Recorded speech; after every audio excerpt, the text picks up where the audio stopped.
नहमदुहु व नसल्ली अला रसूलिहिल करीम। औज़ु बिल्लाहि मिनश शैतानिर रजीम। बिस्मिल्लाहिर्रहमानिर्रहीम। दोस्तों, अब 8वें पारे के रुबा अव्वल का तर्जमा जो है ये हाज़िर खिदमत है। और अगर हम इन पर फरिश्ते भी उतार देते और मुर्दे भी इनसे गुफ्तगू करने लगते और हम सब चीज़ों को उनके सामने लामौजूद भी कर देते तो भी ये ईमान लाने वाले ना थे, मगर ये कि अल्लाह चाहे। बात ये है कि ये अक्सर नादान हैं। और इसी तरह हमने शैतान सीरत इंसानों और जिन्नों को हर पैगंबर का दुश्मन बना दिया था। वो धोखा देने के लिए एक दूसरे के दिल में मुलम्मा की हुई बातें डालते रहते थे, और अगर तुम्हारा परवरदिगार चाहता तो वो ऐसा ना करते। सो उनको और जो कुछ ये इफ्तरा करते हैं उसे छोड़ दो। और वो ऐसे काम इसलिए भी करते थे कि जो लोग आखिरत पर ईमान नहीं रखते उनके दिल उनकी बातों पर माइल हों और वो उन्हें पसंद करें, और जो काम वो करते थे वही करने लगें। कहो, क्या मैं अल्लाह के सिवा और मुनसफ तलाश करूं, हालांकि उसने तुम्हारी तरफ साफ मज़ामीन वाली किताब भेजी है। और जिन लोगों को हमने किताब यानी तौरात दी है वो जानते हैं कि ये तुम्हारे परवरदिगार की तरफ से बरहक नाज़िल हुई है। सो तुम हरगिज़ शक करने वालों में ना होना। और तुम्हारे परवरदिगार की बातें सच्चाई और इंसाफ में पूरी हैं। उसकी बातों को कोई बदलने वाला नहीं, और वो सुनता है, जानता है। और अक्सर लोग जो ज़मीन पर आबाद हैं गुमराह हैं। अगर तुम उनका कहा मान लोगे तो वो तुम्हें अल्लाह का रास्ता बुला देंगे। ये महज गुमान के पीछे चलते और निरे अटकल के तीर चलाते हैं।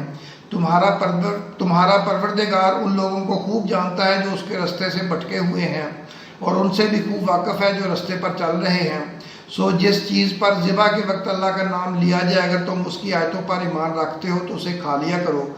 और सबब क्या है कि जिस चीज़ पर अल्लाह का नाम लिया जाए तुम इसे ना खाओ, हालांकि जो चीज़ें उसने तुम्हारे लिए हराम ठहरा दी हैं वो एक एक करके बयान कर दी हैं। बेशक उनको नहीं खाना चाहिए, मगर इस सूरत में कि उनके खाने के लिए नाचार हो जाओ।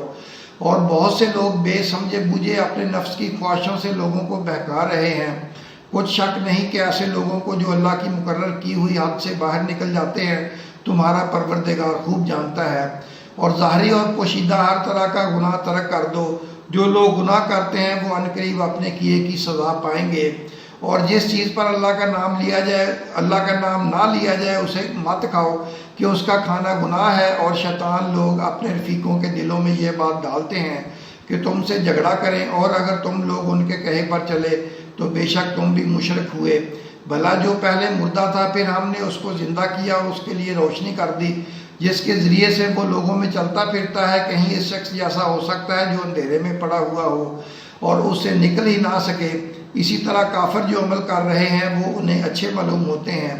और इसी तरह हमने हर बस्ती में बड़े बड़े मुजरमों को मौका दिया कि उसमें मक्कारियाँ करते रहें, और जो मक्कारियाँ ये करते हैं उनका नुकसान उन्हीं को है और इससे बेखबर हैं। और जब उनके पास कोई आयत आती है तो कहते हैं कि जिस तरह की रिसालत अल्लाह के पैगम्बरों को मिली है, जब तक उसी तरह की रिसालत हमको ना मिले हम हरगिज़ ईमान नहीं लाएंगे।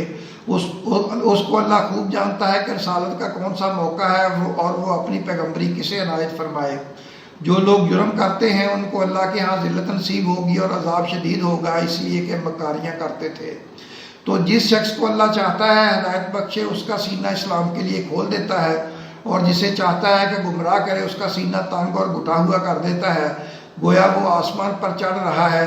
इस तरह अल्लाह उन लोगों पर जो ईमान नहीं लाते अजाब भेजता है।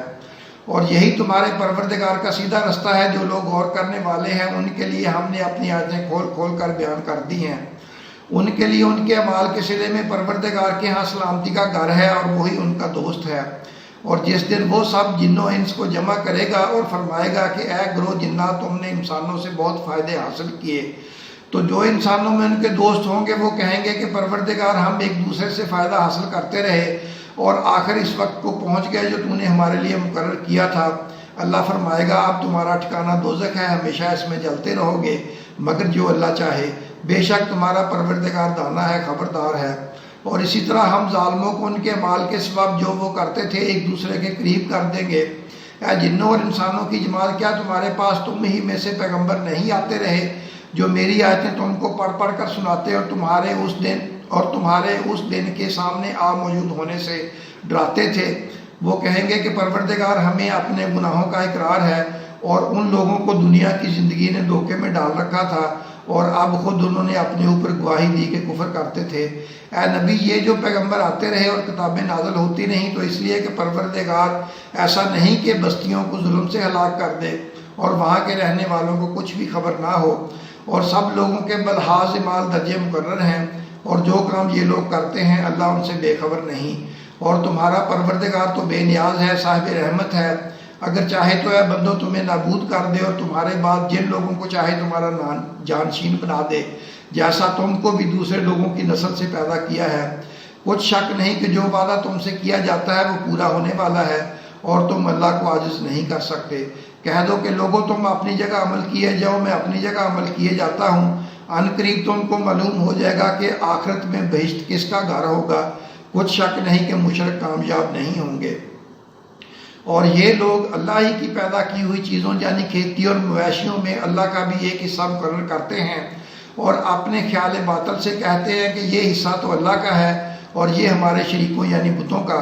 تو جو حصہ ان کے شریکوں کا ہوتا ہے وہ تو اللہ کی طرف نہیں جا سکتا، اور جو حصہ اللہ کا ہوتا ہے وہ ان کے شریکوں کی طرف جا سکتا ہے۔ کیا برا حکم لگاتے ہیں۔ اسی طرح بہت سے مشرکوں کو ان کے شریکوں یعنی شیطانوں نے ان کے بچوں کو جان سے مار ڈالنا اچھا کر دکھایا ہے تاکہ انہیں ہلاکت میں ڈال دیں اور ان کے دین کو ان پر خلط ملط کر دیں، اور اگر اللہ چاہتا تو وہ ایسا نہ کرتے، سو ان کو چھوڑ دو کہ وہ جانے اور ان کا جھوٹ۔ اور اپنے خیال سے یہ بھی کہتے ہیں کہ یہ مویشی اور کھیتی منع ہے، اسے اس شخص کے سوا جسے ہم چاہیں کوئی نہ کھائے، اور بعض مویشی ایسے ہیں کہ ان کی پیٹھ پر چڑھنا منع کر دیا گیا ہے، اور بعض مویشی ایسے ہیں جن پر ذبح کرتے وقت اللہ کا نام نہیں لیتے۔ یہ سب اللہ پر جھوٹ ہے، وہ ان قریب ان کو ان کے جھوٹ کا بدلہ دے گا۔ اور وہ یہ بھی کہتے ہیں کہ جو بچہ ان مویشیوں کے پیٹ میں ہے وہ صرف ہمارے مردوں کے لیے ہے اور ہماری عورتوں کو اس کا کھانا حرام ہے، اور اگر وہ بچہ مرا ہوا ہو تو سب اس میں شریک ہیں، یعنی اسے مرد اور عورتیں سب کھائیں۔ ان قریب اللہ انہیں ان کی اس تجویز پر سزا دے گا، بے شک وہ حکمت والا ہے، خبردار ہے۔ جن لوگوں نے اپنی اولاد کو بیوقوفی سے ناسمجھی سے قتل کیا اور اللہ پر افطرا کر کے اس کی عطا فرمائی ہوئی روزی کو حرام ٹھہرایا، وہ گھاٹے میں پڑ گئے، بلا شبہ وہ گمراہ ہیں اور ہدایت یافتہ نہیں ہیں۔ دوستو، اب 8ویں پارے کے ربع اول کا خلاصہ جو ہے یہ سن لیں۔ اللہ کی باتیں سچائی اور انصاف میں پوری ہیں، اور اس کی باتوں کو کوئی بدلنے والا نہیں۔ جس چیز پر ذبح کے وقت اللہ کا نام لیا جائے اسے کھا لیا کرو۔ ظاہری اور پوشیدہ ہر طرح کا گناہ ترک کر دو۔ جسے اللہ ہدایت دینا چاہے اس کا سینہ اسلام کے لیے کھول دیتا ہے، اور جسے گمراہ کرنا چاہے اس کا سینہ تنگ کر دیتا ہے۔ اپنا اور اپنے چینل کا خیال رکھیں۔ اللہ آپ سب کا اور ہم کا بھی حامی و ناصر ہو، آمین۔